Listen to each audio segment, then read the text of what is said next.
ಸ್ನೇಹಿತರೆ ನಮಸ್ಕಾರ, ಹೇಗಿದ್ದೀರಾ ಎಲ್ಲರೂ?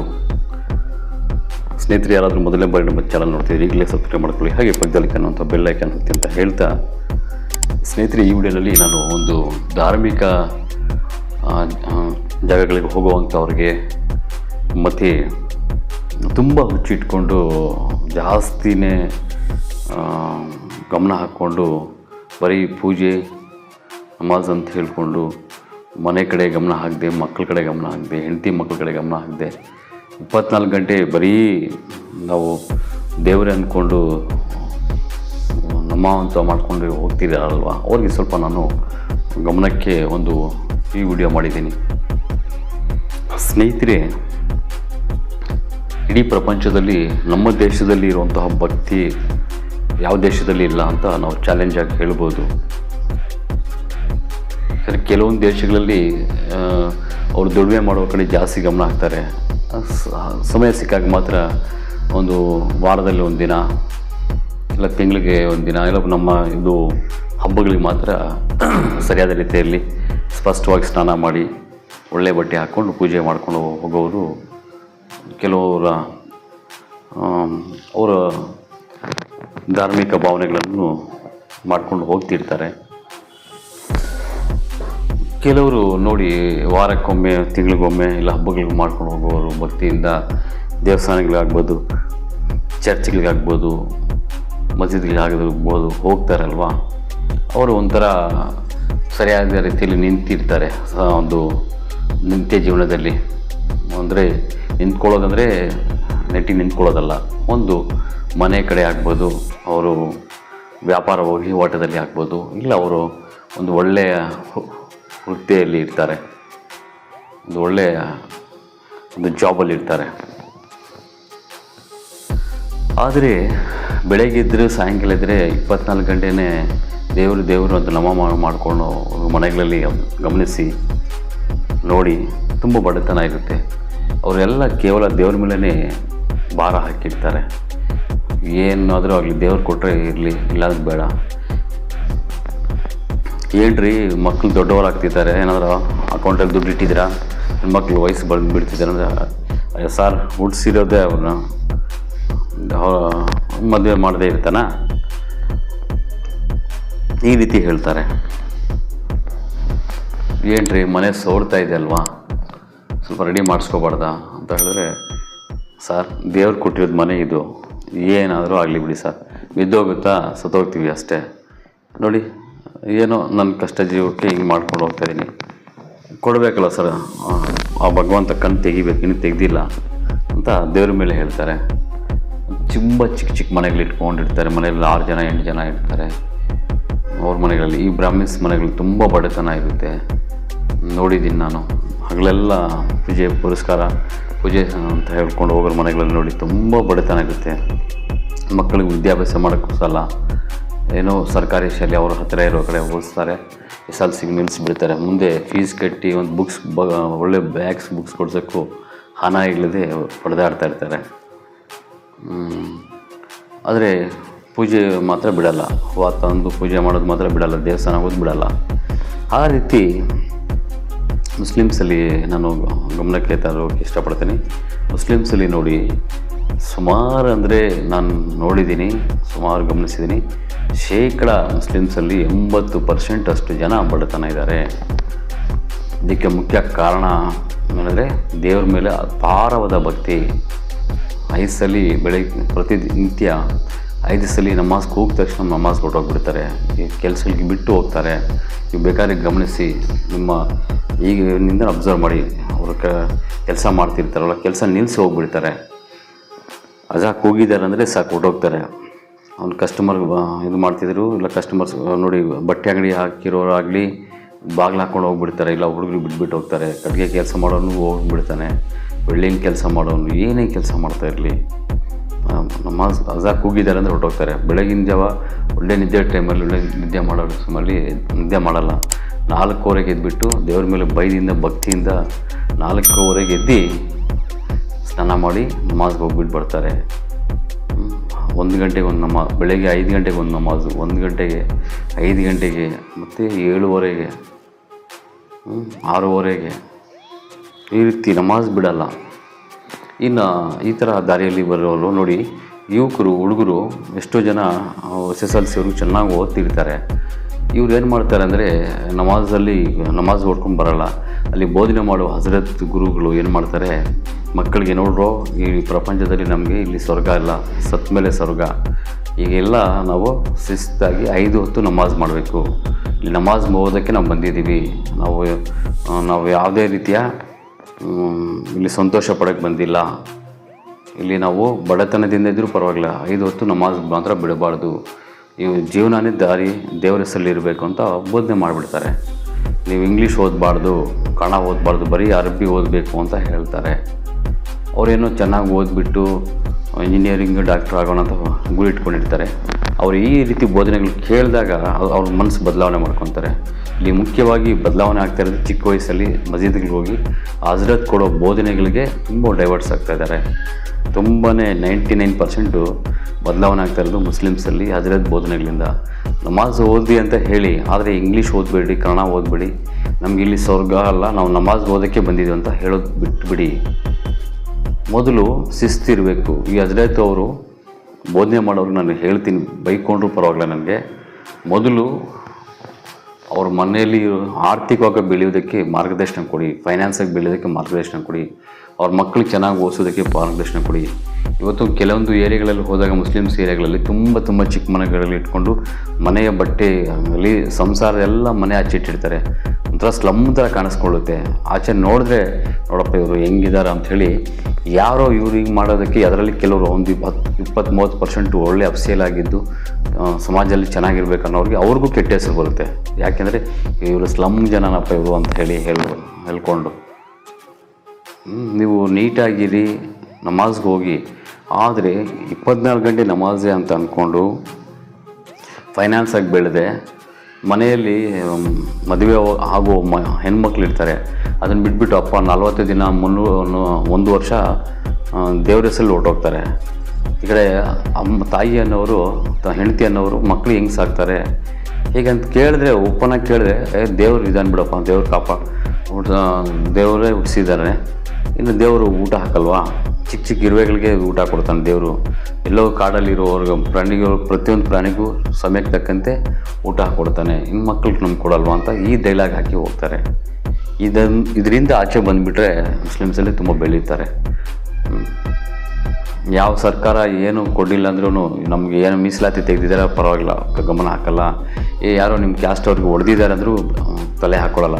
ಅವ್ನು ನನ್ನ ಮಗ ಏನೋ ಮಾಡಿರ್ತಾನೆ ಬಿಡ, ಹೊಡಿಲಿ ಇನ್ನೊಂದು 4 ಅಂತ ಹೇಳ್ಕೊತಾರೆ ಹೊರತು ನಮ್ಮವ್ರಿಗೆ ಹೊಡೆದಿದ್ದಾರೆ, ಏನೇ ಕೊಡ್ತಿದ್ದಾರೆ ಅಂತ ಕೇಳೋಕ್ಕೆ ಯಾರೂ ಮುಂದೆ ಹೋಗಲ್ಲ. ಒಗ್ಗಟ್ಟಿಲ್ಲ. ಮತ್ತು 24 ಗಂಟೆ ಒಂದು ಕಡೆ ಸೇರಿ ನಮಾಜ್ ಮಾಡ್ತಿರ್ತೀರ. ಒಬ್ಬನು ಯಾರಾದರೂ ನಿಮ್ಮ ಮುಸ್ಲಿಮ್ಸ್ ಕ್ಯಾಸ್ಟಲ್ಲಿ ಸ್ವಲ್ಪ ಬೆಳೀತಿರ್ತಾನೆ, ಏನೋ ಫೈನಾನ್ಸಾಗಿ ಬೆಳೀತಿರ್ತಾನೆ, ಅವ್ನು ತುಳಿಯೋಕ್ಕೆ ನೋಡ್ತೀರಾ. ಅವ್ನು ಚೆನ್ನಾಗಿ ಅಂಗಡಿ ಹಾಕ್ಕೊಂಡು ಚೆನ್ನಾಗಿರ್ತಾನೆ, ನನ್ನ ಮಗನ ಅಂಗಡಿ ಯಾಕೆ ಹೋಗ್ಬೇಕಂತ ಹೋಗಲ್ಲ. ಮತ್ತು ಯಾರೊಬ್ಬನು ರಾಜಕೀಯವಾಗಿ ಬೆಳೀತಿರ್ತಾನೆ, ಅವನಿಗೆ ಬೆಳೆಸೋಣ, ಅವ್ನು ಬೆಳೆದ್ರೆ ನಮಗೂ ಅನುಕೂಲ ಆಗುತ್ತೆ ಅಂತ ನೋಡಲ್ಲ. ನನ್ನ ಮಗ ಯಾಕೆ ಬೆಳಿಬೇಕು ಅಂತ ತುಳಿಯೋಕ್ಕೆ ನೋಡ್ತೀರಾ. ಇದೊಂದು ಫಸ್ಟು ಆಚೆಯಿಂದ ಬರಬೇಕು. ಒಗ್ಗಟ್ಟಿಲ್ಲ. ಒಗ್ಗಟ್ಟಿದ್ದಿದ್ರೆ ಇವತ್ತು ಇರಾನ್ ಮೇಲೆ ಬಾಂಬ್ಗಳೆಲ್ಲ ಹಾಕಿದಾಗ ಅಕ್ಕಪಕ್ಕದ ದೇಶಗಳೆಲ್ಲ, ಮುಸ್ಲಿಮ್ಸ್ ಕಂಟ್ರಿಗಳೆಲ್ಲ ಒಂದಾಗಿದ್ದರೆ ಆ ರೀತಿ ಆಗ್ತಾ ಇರಲಿಲ್ಲ. ಇಲ್ಲ, ಒಗ್ಗಟ್ಟಿಲ್ಲ. ನಾನು ಏನೇ ಕೇಳ್ತೀನಿ ಅಂದರೆ, ದೇಶದಲ್ಲಿ ಇವತ್ತು ಇರೋದು 17% ಮುಸ್ಲಿಮ್ಸ್ ಇದ್ದೀರಾ. ನೀವು ಮುಸ್ಲಿಮ್ಸಲ್ಲಿ ಆದರೆ ಒಂದು ಆರ್ಥಿಕ ತಜ್ಞರು ಕೊಟ್ಟಿರೋಂತಹ ವರದಿಯ ಪ್ರಕಾರ ಇವತ್ತು ತೆರಿಗೆ ಹೆಚ್ಚು ವಸೂಲು ಆಗ್ತಾ ಇರೋದು ಮುಸ್ಲಿಮ್ಸ್ ಇದರಿಂದ ಅಂತ ಗೊತ್ತಾಗಿದೆ. ಯಾವ ರೀತಿ ಅಂತ ಹೇಳಿದ್ರೆ, ಮುಸ್ಲಿಮ್ಸ್ ಹಬ್ಬಗಳು ಬಂದಾಗ ಮತ್ತು ಮುಸ್ಲಿಮ್ಸ್ ಅವರು ಇದರಲ್ಲಿ ರೊಟೇಷನ್ಗಳಲ್ಲಿ ಅವ್ರ ಖಾತೆಗಳ ಮುಖಾಂತರವಾಗಿ ನೋಡಿದಾಗ ಅತಿ ಹೆಚ್ಚು ವ್ಯಾಪಾರ ವಹಿವಾಟು ಮಾಡ್ತಾರೆ. ಮತ್ತು ಹಬ್ಬಗಳು ಬಂದಾಗ ತುಂಬ ನಮ್ಮ ದೇಶದಲ್ಲಿ ವ್ಯಾಪಾರ ವಹಿವಾಟು ಜಾಸ್ತಿ ಆಗುತ್ತೆ, ಅತಿ ಹೆಚ್ಚು ತೆರಿಗೆ ವಸೂಲಾಗ್ತಿದೆ. ಇಲ್ಲಿ ನೋಡಿ, ನಮ್ಮ ದೇಶ ಅಭಿವೃದ್ಧಿ ಆಗಬೇಕಾದ್ರೆ ದೇಶದಲ್ಲಿ ತೆರಿಗೆ ಕಟ್ಟುವಂತಹ ಪ್ರತಿಯೊಬ್ಬ ವ್ಯಕ್ತಿಗಳು, ಪ್ರತಿಯೊಂದು ಜಾತಿಗಳು ಅವರು ಸೇಫ್ಟಿಯಾಗಿರಬೇಕು. ಅರ್ಥ ಮಾಡ್ಕೊಳ್ಳಿ, ಅವರಲ್ಲಿ ಯಾವುದೇ ರೀತಿಯ ಗೊಂದಲ ಆಗಿರಬಾರ್ದು. ಪ್ರತಿಯೊಬ್ಬರು ಅವ್ರಿಗೆಲ್ಲ ಕಾಪಾಡ್ಕೊಂಡು ಹೋಗಬೇಕು. ಇಲ್ಲಿ ದೇಶ ಚೆನ್ನಾಗಿರ್ಬೇಕಾದ್ರೆ ಇಲ್ಲಿ ಇರೋದು ಹಿಂದೂ, ಮುಸ್ಲಿಮ್ಸ್, ಕ್ರಿಶ್ಚಿಯನ್ಸ್ 3 ಕುಲದವರು 3 ಈಕ್ವಲ್ ಆಗಿ ಸಹಬಾಳ್ವೆಯಿಂದ ಅಂತಮ್ಮಂದ್ರ ಥರ ಇರಬೇಕು. ಯಾವುದೋ ಒಂದು ಕ್ಯಾಸ್ಟ್ಗೆ ತೊಂದರೆ ಆಗ್ತಾಯಿದೆ ಅಂದರೆ ಇನ್ನು ಈ ಉಳಿದ 2 ಕ್ಯಾಸ್ಟು ಸಪೋರ್ಟ್ ಮಾಡಬೇಕು. ಅರ್ಥ ಮಾಡ್ಕೊಳ್ಳಿ. ಯಾಕಂದರೆ ಇವತ್ತು ದೇಶ ಅಭಿವೃದ್ಧಿ ಆಗ್ತಾಯಿದೆ ಅಂದರೆ 3 ಕ್ಯಾಸ್ಟವರು ಸೇರಿ ಸಮಾನವಾಗಿ ಕಟ್ತಿರೋಂಥ ತೆರಿಗೆ ಹಣ ವಸೂಲಾಗ್ತಾ ಇರೋದು. ನಮ್ಮ ದೇಶದಲ್ಲಿ ಇದು ಏನು ಜನಸಂಖ್ಯೆ ಜಾಸ್ತಿ ಆಗಿದೆ ಅಂತ ಹೊಡೆದಾಗ್ತಾ ಇರೋದಲ್ವ. ಜನಸಂಖ್ಯೆ ಜಾಸ್ತಿ ಆದರೆ ಏನು ಯಾರು ಸರ್ಕಾರಕ್ಕೂ ತೊಂದರೆ ಏನಾಗಲ್ಲ, ಅಷ್ಟೇ ತೆರಿಗೆ ವಸೂಲಾಗ್ತಾ ಇರುತ್ತೆ. ಇವತ್ತು ಚೀನಾ ನಂಬರ್ 1 ಕಂಟ್ರಿ ಇಡೀ ಪ್ರಪಂಚದಲ್ಲಿ. ಪ್ರತಿಯೊಂದು ದೇಶಗಳಲ್ಲಿ ಚೀನಾ ಏನು ಮಾಡ್ತಿದೆ, ಪ್ರತಿಯೊಂದು ದೇಶಗಳಲ್ಲಿ ಅವರದೇ ಆದಂತಹ ಕಂಪ್ನಿಗಳು, ಕಾರ್ಖಾನೆಗಳು, ಅವ್ರದ್ದೇ ಆದಂಥ ಬ್ರ್ಯಾಂಡಿಂಗ್ ಐಟಮ್ಸ್ಗಳು ಬಿಡುಗಡೆ ಮಾಡಿದೆ. ಪ್ರತಿಯೊಬ್ಬರಿಗೂ ಕೆಲಸ ಕೊಟ್ಟಿದೆ ಚೀನಾ ದೇಶ. ಎಷ್ಟು ಜನಸಂಖ್ಯೆ ಇದ್ದರೂ ಅಷ್ಟು ಜನಸಂಖ್ಯೆವರೆಗೂ ಆರ್ಥಿಕವಾಗಿ ಅಭಿವೃದ್ಧಿ ಮಾಡ್ತಾಯಿದೆ, ಯೋಚನೆ ಮಾಡ್ತಿದೆ. ಆ ರೀತಿ ನಮ್ಮ ದೇಶದಲ್ಲಿ ಕೂಡ ಜನಸಂಖ್ಯೆ ಜಾಸ್ತಿ ಆದಷ್ಟು ಅಷ್ಟೇ ತೆರಿಗೆನೂ ವಸೂಲಾಗುತ್ತೆ. ಇಲ್ಲಿ ತೆರಿಗೆ ಕಟ್ಟುವಂಥ ಯಾವ ಕ್ಯಾಸ್ಟ್ ಅವರು ಆಗ್ಬೋದು, ಅವ್ರಿಗೆ ನಾವು ಕಾಪಾಡ್ಕೊಂಡು ಹೋಗಬೇಕು. ಅವರಲ್ಲಿ ಏನಾದರೂ ಕುಂದುಕೊರತೆಗಳಿದ್ದರೆ ಮಾರ್ಗದರ್ಶನ ಕೊಡಬೇಕು. ಒಂದು ಮನೆಯಲ್ಲಿ 10 ಜನ ಇದ್ದಾರೆ ದುಡಿಯೋರು ಅಂದರೆ 10 ಜನ ಚೆನ್ನಾಗಿ ದುಡಿದ್ರೇ ಮನೆ ಅಭಿವೃದ್ಧಿ ಆಗೋದು. ಅದರಲ್ಲಿ ಒಂದು 3 ಜನಕ್ಕೆ ಏನೋ ತೊಂದರೆ ಆಗ್ತಿದೆ ಅಂದರೆ ಅದನ್ನು ಉಳಿದ 7 ಜನನೂ ಸರಿಪಡಿಸ್ಬೇಕು. ಅದನ್ನು ಇಲ್ಲಾಂದರೆ ಬರೀ 7 ಜನನೇ ದುಡಿಬೇಕಾಗುತ್ತೆ. ಇದನ್ನು ಮೈಂಡಲ್ಲಿ ಇಟ್ಕೊಳ್ಳಿ. 10 ಜನ ಇದೆ ಅಂದರೆ 10 ಜನರಲ್ಲಿ ಒಂದು 4 ಜನ ದುಡಿಯಲ್ಲ, ಅವ್ರಿಗೇನೋ ಸಮಸ್ಯೆ ಇದೆ ಅಂದರೆ ಉಳಿದ 6 ಜನ ಅವ್ರಿಗೆ ಕಾಪಾಡ್ಕೊಂಡೋದ್ರೆ ಅವಾಗ 10 ಜನ ಸಮಾನವಾಗಿ ದುಡಿತಾರೆ. ಆವಾಗ ಆ ಮನೆ ಅಭಿವೃದ್ಧಿ ಆಗುತ್ತೆ. ಆ ರೀತಿ ನಮ್ಮ ದೇಶದಲ್ಲಿರುವಂತಹ ಮುಸಲ್ಮಾನರು ಏನಿದ್ದಾರೆ ಇವರಲ್ಲಿ ದುಡಿತಾರೆ, ತುಂಬ ದುಡಿತಾರೆ. ತುಂಬಾ ಏನು ಕೆಲಸ, ಚಪ್ಪಲಿ ಒಲಿಯಿಂದ ಹಿಡಿದು ಪ್ರಧಾನಿ ಮಂತ್ರಿ ಒಂದು ದೊಡ್ಡ ದೊಡ್ಡ ಮಿನಿಸ್ಟ್ರುಗಳೆಲ್ಲ ಆಗಿದ್ದಾರೆ. ಆದರೆ ಏನು ಮಾಡಿದ್ರು ನಿಯತ್ತಾಗಿ ಮಾಡ್ತಾರೆ. ಇವ್ರ ಕಷ್ಟ ಚಿಕ್ಕ ವಯಸ್ಸಲ್ಲೇ ದುಡಿಯೋಕ್ಕೆ ಹೋಗ್ತಾರೆ. ಒಳ್ಳೆ ಎಷ್ಟಾದರೂ ಕಷ್ಟಪಟ್ಟು ಚೆನ್ನಾಗಿ ಸಂಪಾದನೆ ಮಾಡಿ ಚೆನ್ನಾಗಿ ಖರ್ಚು ಮಾಡ್ತಾರೆ. ಹಬ್ಬಗಳು ಬಂದರೆ ತುಂಬ ಖರ್ಚು ಮಾಡ್ತಾರೆ. ಯಾಕಂದರೆ ತುಂಬ ಏನು ಕೆಲಸ ಮಾಡೋಕ್ಕೂ ಇವ್ರು ನಾಚಿಕೆ ಗೀಚಿಕೆ ಇರೋಲ್ಲ, ಹಿಂದೆ ಮುಂದೆ ನೋಡಲ್ಲ, ನಂಬಿದರೆ ಪ್ರಾಣ ಕೊಡೋ ರೀತಿಯಲ್ಲಿ ಇಡ್ತಾರೆ. ಆದರೆ ಇವ್ರಿಗೆ ಮಾರ್ಗದರ್ಶನ ತುಂಬಾ ಕಡಿಮೆ. ಇವ್ರ ಕ್ಯಾಸ್ಟಲ್ಲಿ ಅದು ಅವಶ್ಯಕತೆ ಇಲ್ಲ. ಮುಸ್ಲಿಮ್ಸ್ ಸಮುದಾಯದಲ್ಲಿ ಒಂದು ಮಾರ್ಗದರ್ಶನ ತುಂಬಾ ಕಡಿಮೆ ಇದೆ. ಮಾರ್ಗದರ್ಶನ ಬೇಕು. ಆ ಮಾರ್ಗದರ್ಶನ ಏನಾಗ್ತಿದೆ, ಇಲ್ಲಿ ತಪ್ಪು ದಾರಿ ಹಿಡಿತಿದೆ. ಯುವಕರು ಅಭಿವೃದ್ಧಿ ಆಗಬೇಕು, ನಾನು ಡಾಕ್ಟರ್ ಆಗಬೇಕು, ಇಂಜಿನಿಯರ್ ಆಗಬೇಕಂತ ಮೈಂಡಲ್ಲಿ ಇಟ್ಕೊಂಡು ಹೋಗ್ತಾನೆ ನಮಾಜ್ ಹೋಗೋಕ್ಕೆ.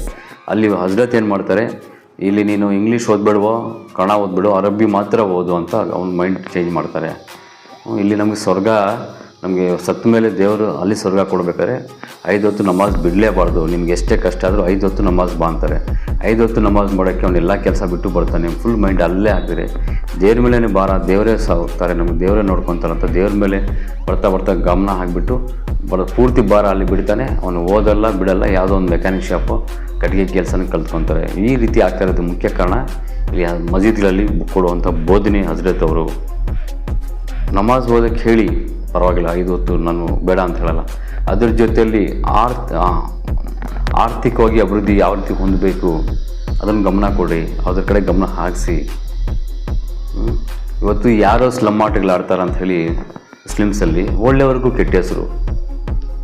ಯಾರೋ ಒಂದು ಹುಡುಗರು ಒಂದು ಚೆನ್ನಾಗಿ ಒಂದು 30% ಚೆನ್ನಾಗಿ ಓದ್ತಿರ್ತಾರೆ.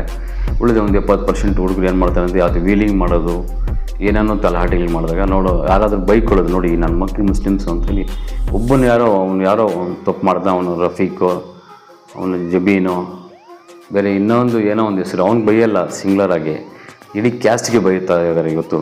ಆ ರೀತಿ ಯಾಕಾಗಬೇಕು ಅದನ್ನು ನಾನು ಹೇಳೋದು. ಸ್ವಲ್ಪ ಈ ಹಜರತ್ ಅನ್ನೋರು ಮಸ್ಜಿದ್ಗೆ ಎಲ್ಲರೂ ಶುಕ್ರವಾರ ಬರ್ತಾರಲ್ವ, ಸ್ವಲ್ಪ ಫೈನಾನ್ಸಾಗಿ ಯಾರು ವೀಕ್ ಇದ್ದಾರೋ ಅವ್ರಿಗೆ ಬೆಳೆಸ್ಕೊಡಿ.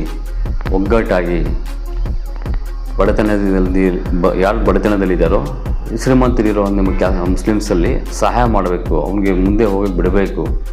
ಯಾರೋ ಬಡತನದಿಂದ ಅವ್ರ ಮನೇಲಿ ಹೆಣ್ಮಕ್ಳಿದ್ದಾರೆ, ಸ್ವಲ್ಪ ಸಹಾಯ ಮಾಡಬೇಕು ಮದುವೆಗಳಿಗೆ ಟೈಮಲ್ಲಿ. ಇಲ್ಲ ಅವ್ರಿಗೆ ಬಿಸ್ನೆಸ್ಸಲ್ಲಿ ವೀಕ್ ಇದ್ದಾರೆ, ನಡೀತಿಲ್ಲ ಅಂದರೆ ಒಂದು ಕೈ ಕೊಡಿ, ಅವರು ಅಭಿವೃದ್ಧಿ ಆಗಲಿ ಅಂತ ಆ ಕಡೆ ಗಮನ ಹಾಕಿ ಹೊರತು ಏನು ಕೊಡದೆ ಸುಮ್ಮನೆ ದೇವ್ರ ಹೆಸರು. ಈ ಬಕ್ರೀದ್ ಬಂತು, ದೇವ್ರ ಹೆಸರಲ್ಲಿ ಕುರಿಗಳು ಕೊಡೋದು, ಏನೇನೋ ಕೊಡ್ತೀರಾ, ಕೊಡೋದು ಬೇಡ.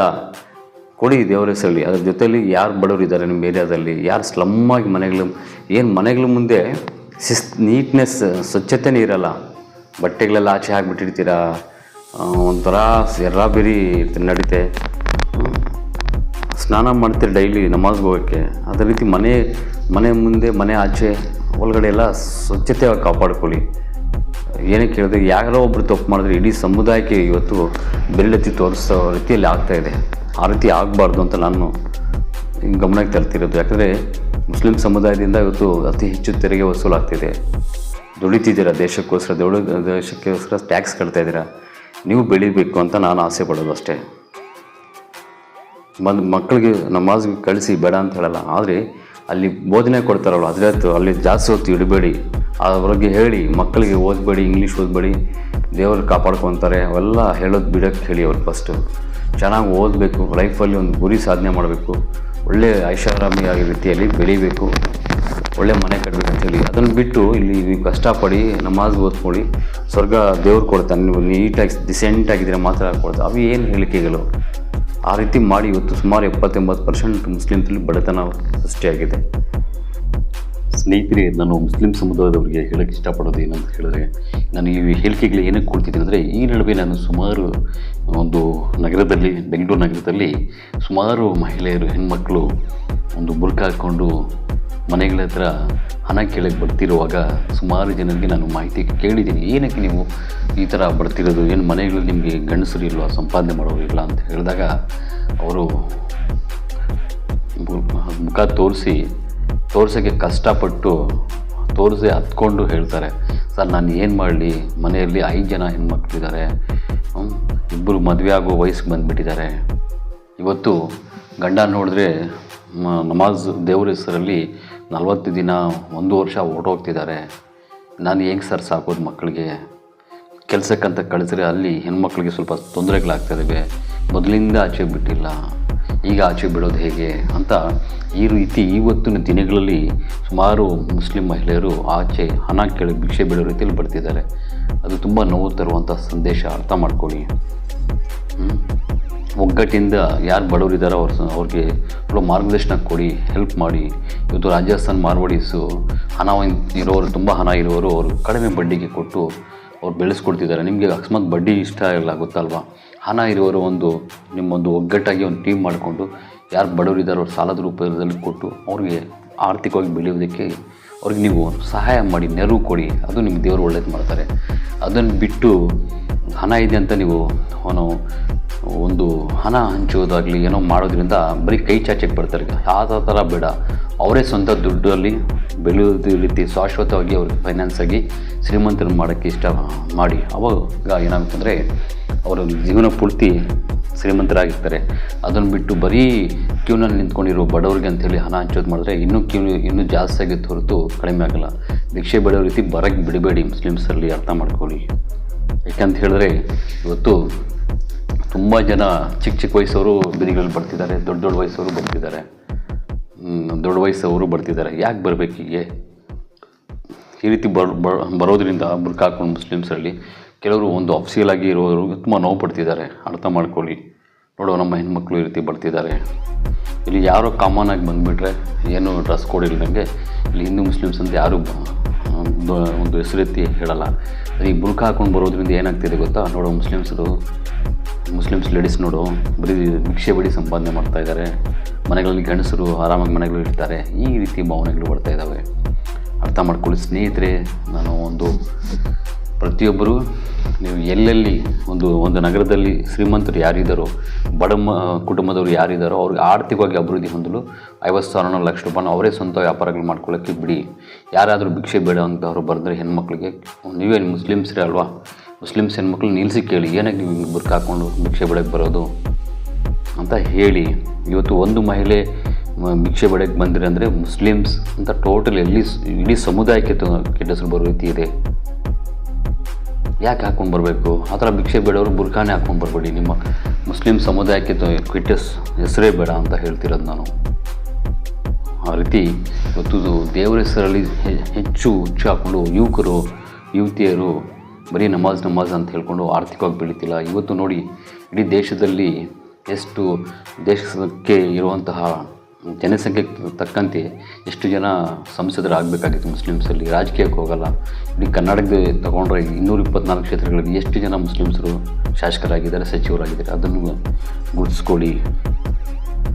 ನಾನು ಹೇಳೋದು ಇಷ್ಟೇ, ಯಾವುದೇ ಕ್ಯಾಸ್ಟ್ ಆಗಲಿ, ಇಲ್ಲಿ ಹಿಂದೂ, ಮುಸ್ಲಿಮ್ಸ್, ಕ್ರಿಶ್ಚಿಯನ್ಸ್ ಪ್ರತಿಯೊಬ್ಬರು ಸಮಾನವಾಗಿ ಈಕ್ವಲ್ ಆಗಿ ಬೆಳಿಬೇಕು, ಸಮಾನವಾಗಿರಬೇಕು. ಯಾಕೆಂದರೆ ಎಲ್ಲ ಕ್ಯಾಸ್ಟವರು 3 ಕ್ಯಾಸ್ಟವರು ಇಲ್ಲಿ ಸಮಾನವಾಗಿ ಟ್ಯಾಕ್ಸ್ ಕಟ್ತಿರೋದು. ಹಾಗಾಗಿ ಯಾವುದೇ ಒಂದು ಜಾತಿಗೆ ಕೀಳುವಾಗಿ ನೋಡೋದು, ಯಾವುದೇ ಒಂದು ಜಾತಿಗೆ ಈಗ ನೋಡಿ, ಸರ್ಕಾರ ಸೌಲಭ್ಯಗಳು ತೆಗೆದಿರ್ಲು ಏನು ತಲೆ ಕೆಡಿಸ್ಕೊಳ್ಳಲ್ಲ. ಎಲ್ಲ ತೆಗೆದ್ರು ನೀವು ತಲೆ ಕೆಡಿಸ್ಕೊಳ್ಳಿ, ಹೋಗ್ಲಿ ಬಿಡೋ, ಏನೋ ದುಡಿಯೋದ್ರೆ ಆಗುತ್ತೆ, ದೇವರೇ ನೋಡ್ಕೊತಾನೆ, ದೇವರೇ ಕಾಪಾಡ್ತಾನೆ. ಈ ಡೈಲಾಗ್ಸಿಂದ ತುಂಬ ಹಿಂದೆ ಹೋಗ್ತಾ ಇದ್ದೀರಾ. ಅರ್ಥ ಮಾಡ್ಕೊಳ್ಳಿ. ಆರ್ಥಿಕವಾಗಿ ಬೆಳಿಬೇಕಾದ್ರೆ ಮೊದಲು ದೇವರ ಭಕ್ತಿ ಜಾಸ್ತಿ ಇರೋದನ್ನು ಕಡಿಮೆ ಮಾಡಿ ಹೋಗಿ. ಆದರೆ ಯುವಕರಲ್ಲಿ ಇವತ್ತು ಯುವಶಕ್ತಿ ತುಂಬ ಅತಿ ಮುಖ್ಯವಾದದ್ದು ದೇಶಕ್ಕೆ. ಆ ಯುವಶಕ್ತಿಯನ್ನು ಪ್ರತಿಯೊಬ್ಬರು ಕಾಪಾಡ್ಕೋಬೇಕು, ಹಿಂದೂ ಆಗಲಿ, ಮುಸ್ಲಿಮ್ಸ್ ಆಗಲಿ, ಕ್ರಿಶ್ಚಿಯನ್ಸ್ ಆಗಲಿ. ಆದರೆ ದೇವರ ಹೆಸರಲ್ಲಿ 24 ಗಂಟೆ ದೇವರು ನೋಡ್ಕೊತಾನೆ, ದೇವರೇ ನಮ್ಮನ್ನು ಸಾಗಿ ಹುಟ್ಟಿಸಿದ್ದಾನೆ, ದೇವರೇ ಸಾಕ್ತಾನೆ ಅಂತ ಅಂದ್ಕೊಳ್ಳೋದು ತುಂಬ ಹುಚ್ಚುತನ. ಅರ್ಥ ಮಾಡ್ಕೊಳ್ಳಿ. ತುಂಬ ಬಡತನ ಇದೆ. ಒಂದೊಂದು ಯಾವ ನಗರದಲ್ಲಿ ನೋಡಿ, ಇವತ್ತು ಮುಸ್ಲಿಮ್ಸ್ ಇರೋ ಮನೆಗಳಲ್ಲಿ 80% 90% ತುಂಬ ಬಡತನದಿದೆ, ತುಂಬ ಸಮಸ್ಯೆಗಳಲ್ಲಿದೆ. ಹಾಗಾಗಿ ನಾನು ಹೇಳೋದಿಷ್ಟೇ, ಅಲ್ಲಿ ಹೋಗಿ ಬೋಧನೆಗಳು ಬಿಟ್ಟು ಮಕ್ಕಳಿಗೆ ಸುಮ್ಮನೆ ಅವರ ಗುರಿಗಳನ್ನು ದಾರಿ ತುಪ್ಪೋ ಕೆಲಸ ಮಾಡೋದು ಬೇಡ ಅಂತ ಹೇಳ್ತೋದಷ್ಟೇ. ನಿಮಗಿದು ಏನಾದರೂ ಕೆಟ್ಟದ್ದು ಅನಿಸಿದರೆ ಮುಸ್ಲಿಮ್ಸ್ ನನ್ನ ತಮ್ಮದರಿಗೆ ದಯಮಾಡಿ ಕ್ಷಮಿಸಿ. ನನ್ನ ಗಮನದಲ್ಲಿರೋದು, ನಾನು ನೋಡ್ತಿರೋದು ಸಮಾಜದಲ್ಲಿ ಹೇಳ್ತಾ ಇದ್ದೀನಿ. ಇವತ್ತು ಭಿಕ್ಷೆ ಬಿಡೋದು ಸಮುದಾಯದಲ್ಲಿ ಬುರ್ಕ ಹಾಕ್ಕೊಂಡು ಬರೋದ್ರಿಂದ ಕೆಲವು ನಮ್ಮ ಸ್ನೇಹಿತರು ಮುಸ್ಲಿಮ್ಸ್ ಅವರು ತುಂಬ ನಾಚಿಕೆ ಪಡೋ ರೀತಿಯಲ್ಲಿ ನೋಡಿ, ಇವ್ರು ಬರೋದ್ರಿಂದ ನಮಗೆ ಕೆಟ್ಟ ಹೆಸರು ಬರ್ತಿದೆ ಅಂತ ಫಸ್ಟ್ ನಿಲ್ಲಿಸಿ, ಅದನ್ನು ಜಾತಿಗೆ ಸೀಮಿತವಾದಂತಹ ಒಂದು ಬುರ್ಕ ಹಾಕ್ಕೊಂಡು ಭಿಕ್ಷೆ ಬಿಡೋದನ್ನು ಕಡ್ಡಾಯವಾಗಿ ರಸ್ತೆಗಳಲ್ಲಿ ಬರೋಕ್ಕೆ ಬಿಡಬೇಡಿ. ಅವ್ರ ಫೈನಾನ್ಸಿಗೆ ಬೀಳೋದಕ್ಕೆ ತೋರಿಸಿ. ಸ್ನೇಹಿತರಿಗೆ ಪ್ರತಿಯೊಬ್ಬರು ಅಂಧಭಕ್ತರು ಅರ್ಥ ಮಾಡ್ಕೋಬೇಕಾಯ್ತು. ಒಂದು ವಿಷಯ ಅರ್ಥ ಮಾಡ್ಕೊಳ್ಳಿ, ಇಲ್ಲಿ ಮುಸ್ಲಿಮ್ಸ್ ಆಗಲಿ, ಹಿಂದೂಗಳಾಗಲಿ, ಕ್ರಿಶ್ಚಿಯನ್ಸ್ ಯಾರೇ ಆಗಲಿ, 1 ಕೋಟಿ ರೂಪಾಯಿ ವ್ಯಾಪಾರ ಮಾಡಿದ್ದಾನೆ, ಇಲ್ಲ 1 ಕೋಟಿ ರೂಪಾಯಿ ದೊಡ್ಡ ಮನೆ ಕಟ್ಟಿದ್ದಾನೆ ಅಂದರೆ ಸರ್ಕಾರಕ್ಕೆ ಕನಿಷ್ಠ 20% 20 ಲಕ್ಷ ಇನ್ಕಮ್ ಇರುತ್ತೆ. ಅರ್ಥ ಮಾಡ್ಕೊಳ್ಳಿ. ಒಂದು ದೊಡ್ಡ ವ್ಯಾಪಾರ ಮಾಡೋವಂಥವ್ರು ಕ್ಯಾಸ್ಟ್ ಯಾವುದೇ ಆಗಲಿ, ಅವನು ಕೋಟಿಗೆ ಇಲ್ಲ 100 ಕೋಟಿ ಸಂಪಾದನೆ ಮಾಡಿದ್ದಾನಂದರೆ ಕನಿಷ್ಠ ಆದರೆ 300 ಕೋಟಿ ಸರ್ಕಾರಕ್ಕೆ ಆದಾಯ ಇರುತ್ತೆ. ಈ ರೀತಿ ಆದಾಯ ಆಗಬೇಕಾದ್ರೆ ದೇಶಕ್ಕೆ ಶ್ರೀಮಂತರಾಗಬೇಕಾದ್ರೆ ನಮ್ಮ ದೇಶ ಬೆಳೆಸಬೇಕು. ಯಾವುದೇ ಕ್ಯಾಸ್ಟ್ ಆಗಲಿ ಬೆಳಿಬೇಕು. ಆವಾಗ 100 ಜನ ಈಕ್ವಲ್ ಆಗಿ ಬೆಳೆದರೆ ಮಾತ್ರ ದೇಶ ಅಭಿವೃದ್ಧಿ ಆಗುತ್ತೆ. ಇದು ಗಮನದಲ್ಲಿ ಇಟ್ಕೊಳ್ಳಿ. ಇಲ್ಲಿ ಯಾವ ಕ್ಯಾಸ್ಟ್ ಅಂತ ಬರೋಲ್ಲ. ದೇಶ ಶ್ರೀಮಂತರಾಗಬೇಕಾದ್ರೆ 3 ಜಾತಿಯವರು ಚೆನ್ನಾಗಿ ದುಡಿಬೇಕು. ಅರ್ಥ ಮಾಡ್ಕೊಳ್ಳಿ. ಯಾವುದಾದ್ರು ಒಂದು ಜಾತಿ ಒಂದು ಹಿಂದೆ ಇದೆ ಅಂದರೆ ಮಾರ್ಗದರ್ಶನ ಕೊಡಿ ಅಂತ ಹೇಳೋದಿಷ್ಟೇ ಇಲ್ಲಿ. ಸ್ನೇಹಿತರೆ, ಈ ವಿಡಿಯೋ ನೋಡಿದ್ದಕ್ಕೆ ಧನ್ಯವಾದಗಳು. ಹಾಗೆ ಯಾರಾದರೂ ನಮ್ಮ ಚಾನಲ್ ಇನ್ನೂ ಸಬ್ಸ್ಕ್ರೈಬ್ ಮಾಡ್ಕೊಂಡು ನೋಡಿಲ್ಲ ಅಂದರೆ ಮಾಡ್ಕೊಳ್ಳಿ. ನಮಸ್ಕಾರ, ಧನ್ಯವಾದಗಳು.